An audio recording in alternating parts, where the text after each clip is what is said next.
Au Cameroun, rien n'avance parce que tout ce que l'on sait, l'on garde pour soi. Rien ne bouge parce que tout ce que l'on veut, l'on ne fait rien pour pouvoir faire avancer les choses. Ici, c'est la vérité nue.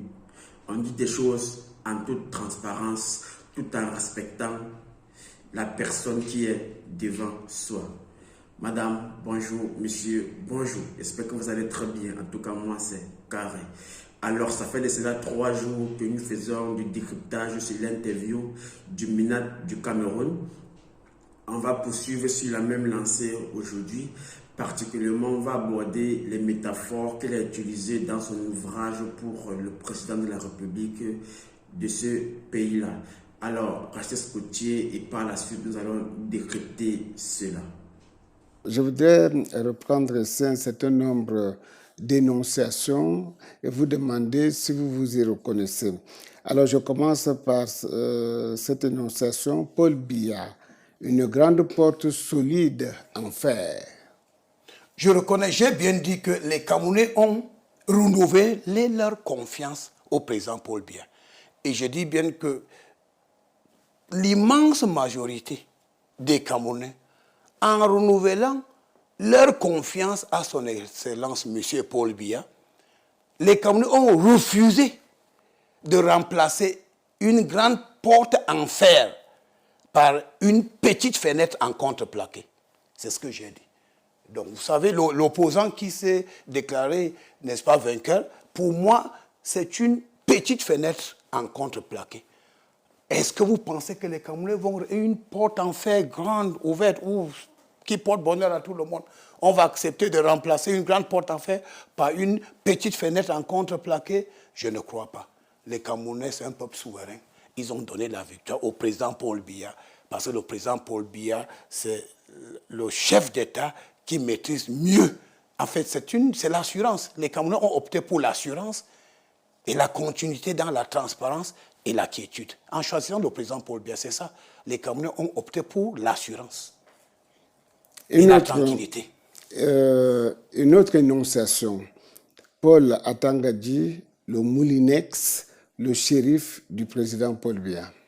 Alors, cette métaphore de moulinex, il faudrait qu'on s'explique bien. Pour moi, je situe le moulinex comme le maintien de l'ordre. Le maintien de l'ordre, c'est le moulinex.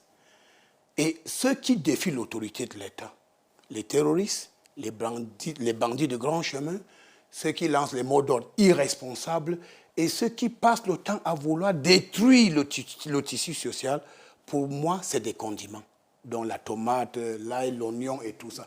Et lorsque vous mettez la tomate, l'ail, les oignons dans le moulinex, c'est la pâte qui sort. Donc, vous êtes écrasé, on ne vous reconnaît pas. Donc, c'est ça, je précise bien que le moulinex, pour moi, c'est le maintien de l'ordre. Et c'est une métaphore. Ça veut donc dire que nous devons respecter les institutions républicaines.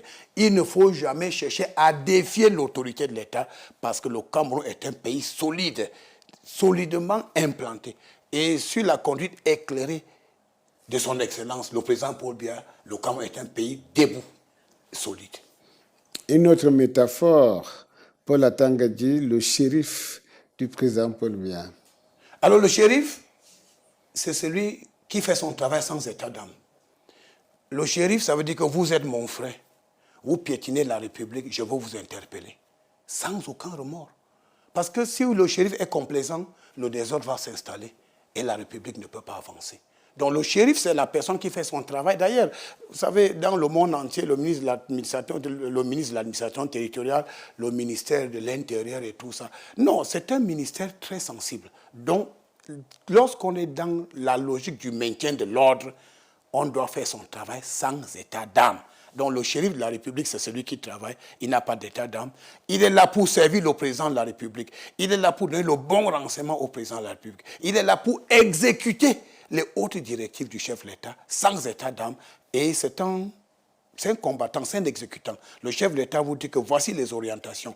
Vous exécutez les instructions du chef de l'État sans état d'âme pour produire le bon résultat. Au bénéfice des populations. Au bénéfice, oui. Les instructions du chef de l'État, c'est le chef de l'État est élu par le peuple souverain. Et il a une feuille de route il déroule la feuille de route. Et je suis de ceux qui disent que si le Cameroun, les Camerounais pouvaient appliquer 50% des instructions du chef d'État, le Cameroun serait un paradis. Parce que les instructions du chef d'État en matière de développement sont très claires. J'ai dit que qu'on exécute seulement 50-60%. Les instructions du chef d'État, c'est des orientations claires et nettes. Et puis le président de la République. Vous savez, nous devons avoir... C'est une chance pour nous d'avoir le président Paul Biya à la tête de notre pays. Parce que c'est un chef d'État qui sait remettre en cause quand ça ne marche pas. Dans 2 ou 3 discours, le chef d'État a dénoncé l'inertie, qui a l'inertie du gouvernement. On ne fait pas ci, on ne fait pas. Le chef d'État a encore sensibilisé les Camerounais en disant que parfois vous tenez des réunions, des séminaires, les ateliers, trop de choses pour aboutir à pas grand-chose. Le chef d'État, dans un autre discours, a dit que nous manque-t-il? Nous avons ceci. Donc, le président Paul Biya est un chef d'État conquérant. Il est offensif. Mais est-ce que les gens arrivent à le suivre? Je crois qu'il est très en avance par rapport à plusieurs de ses collaborateurs. Le chef d'État, ça c'est le constat que j'ai, parce que quand vous voyez le fonctionnement du président Paul Biya, il n'y a pas le hasard dans son fonctionnement. Le président Paul Biya est méthodique, il est clairvoyant. Quelle que soit la pertinence de vos idées ou de l'étude, dès que le président Paul Biya vous dit « mets ça de côté », il faut le suivre. Ça veut dire qu'il a déjà vu le danger, là où vous ne voyez pas. Donc, je pense que c'est une chance pour nous d'avoir le président Paul Biya, président du Cameroun. Nous devons apprendre, nous devons accepter cette humilité d'apprendre auprès d'un grand maître qui est le président Paul Biya. Ok. Madame, vous avez très bien écouté, monsieur, vous également. Alors, faisons un héritage en bref et concis. Le président du Cameroun, il a dit une grande porte solide en fer. Et poursuit en disant le MENAT du Cameroun, dans lui, il est le Molinex de la République du Cameroun. Il dit le MENAT du Cameroun, dans lui, est le shérif du président de ce même Cameroun-là. Je sens que ce monsieur, la manière qu'il vénère le président, là, je me demande s'il sert le président ou il sert la République. Parce que c'est vraiment très très grave, je vous assure. Alors, ce que je fais comme remarque de façon générale, c'est que c'est un serviteur. Il nous montre qu'il est un serviteur et il est prêt à tout pour servir, peu importe ce qu'il en coûte. Mais la question est de savoir qui est-ce qu'il sert. Il sert le gouvernement, il sert le président ou il sert la République, ou il sert le peuple, ou il sert la nation. Aidez-moi à répondre à cette question. Alors, je vais poursuivre en disant, quand on écoute le ministre, il renvoie quoi? Que au Cameroun, le seul et unique président que l'on doit vénérer, c'est le président qui est au pouvoir depuis 82 jusqu'à présentement. Ça veut dire qu'il n'y a personne d'autre que lui qui peut diriger le Cameroun. Vous comprenez? Il nous fait comprendre qu'il est prêt à tout pour servir. Mais servir qui? Mais dans cette interview, quand on l'écoute, ça renvoie à quoi? Ça renvoie à qu'il est prêt à servir le président et non la République, et non la nation, et non le peuple. C'est à ça qu'il renvoie ses propos. Il sert le président, il ne sert pas le peuple. Vous comprenez? Mais la partie qui m'a le plus touché, c'est où il dit, si le peuple pouvait écouter les consignes du président, si on pouvait suivre la feuille de route du président, le pays allait être une grande nation. Qui ne l'a pas écouté? S'il est au pouvoir depuis 43 ans, c'est aussi parce que le peuple a décidé. C'est aussi parce que le peuple l'a choisi. C'est pourquoi il est au pouvoir depuis 43 ans. L'une des raisons. Mais ce que je comprends encore dans cette phrase-là, c'est que ils nous mettent la peur dans le corps, dans le cœur, pour qu'on puisse vénérer le président. Et pourtant, à la base, il ne mérite pas le respect que le peuple lui accorde.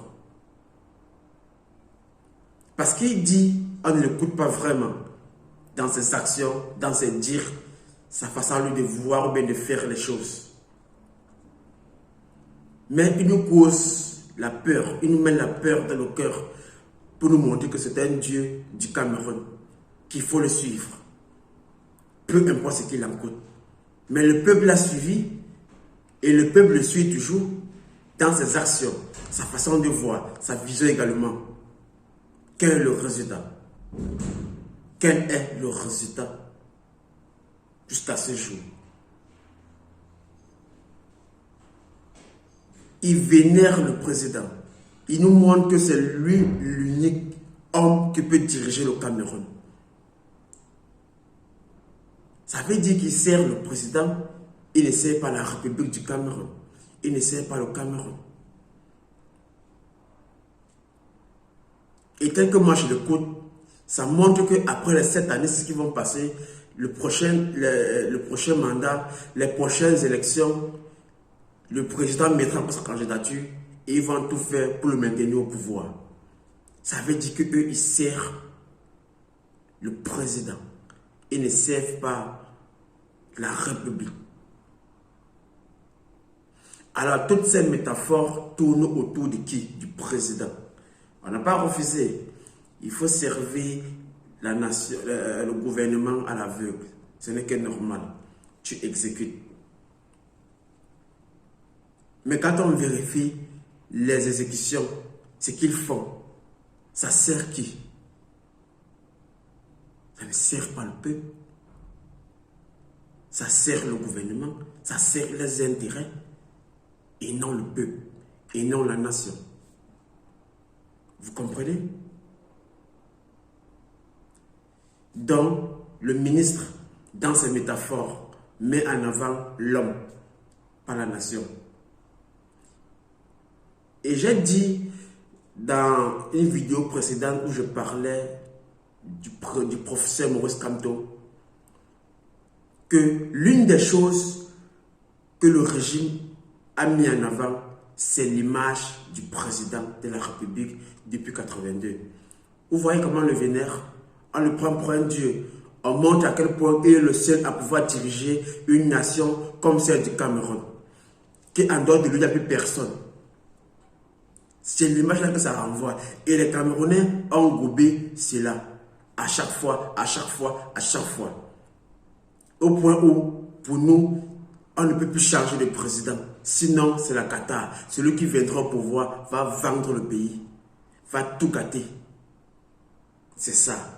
Les qualifications qu'il donne par rapport au président nous montrent que on veut le maintenir définitivement au pouvoir du Cameroun.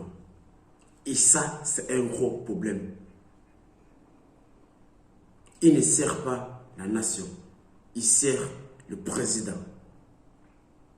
Toute la vidéo, son interview l'a montré.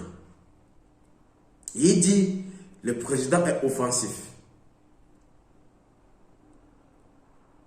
Il est offensif contre qui? Il est offensif contre qui? Est-ce que de façon générale, sans faire une vidéo trottoir, question trottoir au Cameroun, quand on pose ces questions aux Camerounais, que pouvez-vous dire du président de la République? Combien de personnes vont le soutenir? Et combien ne vont pas le faire à l'heure actuelle? Il faut arrêter cette façon de vouloir nous vendre quelque chose qui n'est pas vendable. Il faut arrêter de vouloir nous faire croire qu'il est le Dieu du Cameroun. Pourtant, il ne l'est pas. Il faut arrêter de nous faire croire qu'en dehors de lui, plus personne ne peut plus diriger le Cameroun. Or, c'est faux. ce sont des illusions, ce sont des mensonges. Le gouvernement qui est au pouvoir depuis 1982 gouverne par les mensonges. Oui, le gouvernement gouverne le Cameroun par les mensonges depuis 1982. C'est ça. Qu'en pensez-vous? Réagissez en commentaire. Comme j'ai dit, ici, on s'exprime en toute transparence. C'est la vérité nue.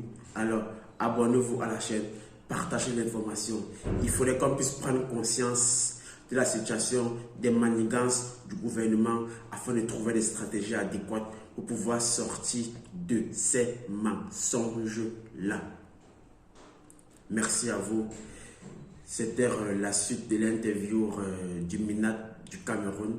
On va conclure avec ça demain parce que j'ai gardé le meilleur pour la fin. Donc demain, on va conclure avec ce chapitre de vérité nue, l'interview du MINAT du Cameroun. Alors, merci une fois de plus. Abonnez-vous, partagez, likez. L'information, c'est pour tout le monde. Et par-dessus tout, j'ai créé une cagnotte, la cagnotte du peuple. 1000 francs peut élever une voix, 1000 francs peut ouvrir une conscience, 1000 francs peut faire avancer un pays, 1000 francs peut apporter des idées. Alors, contribuez, participez, c'est très très important. Le pays doit avancer, peu importe ce qu'il en coûte. On est ensemble.